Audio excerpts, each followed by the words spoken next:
Bienvenue sur Autoplus.fr. Au programme, une mini sportive diesel, série spéciale en cascade chez Renault et Porsche. Le Fardier de Cugnot à Rétromobile avance la coup de projecteur sur la Peugeot 508.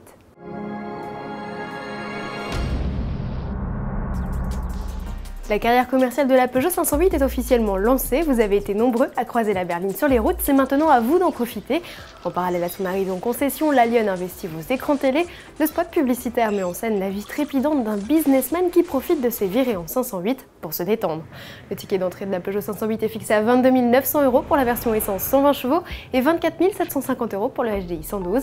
La version break est facturée 1050 € supplémentaires. Toutes les finitions, motorisations et tarifs dans notre prix du neuf.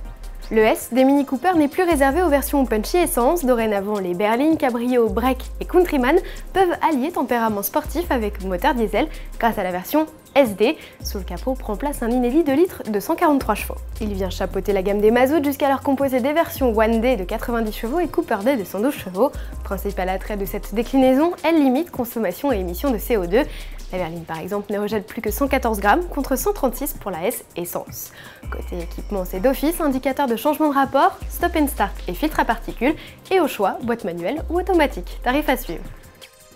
Chapitre série spéciale à présent avec, pour commencer, Renault. Après la révélation d'une Wind Gordini, le constructeur annonce le déploiement de sa série limitée Monaco GP sur les Mégane Coupé et RS, une signature haut de gamme jusqu'alors réservée à la Laguna Coupé. Spécificité de la finition, une teinte nacrée assortie d'un habitacle paré d'éléments blancs et de sièges brodés. Ceux-ci sont en cuir sur la version RS et son bloc de 250 chevaux.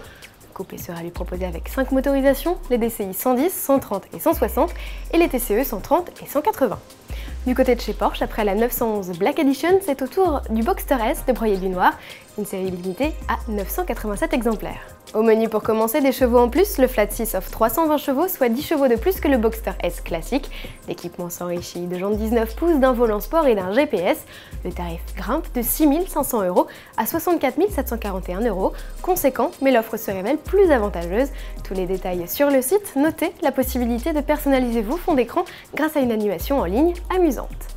Pour terminer le JT, direction Rétromobile, le salon de la voiture ancienne se tient jusqu'au 6 février à la porte de Versailles à Paris. L'une des attractions de cette édition, c'est le Fardier de Cugnot. En 1769, Nicolas-Joseph Cugnot bricole son chariot et remplace les chevaux par une chaudière. Une véritable usine à gaz qui, quelques volutes de fumée plus tard, se met à avancer. Fin 1770, c'est le plein succès. La route de la grande aventure de l'automobile était tracée.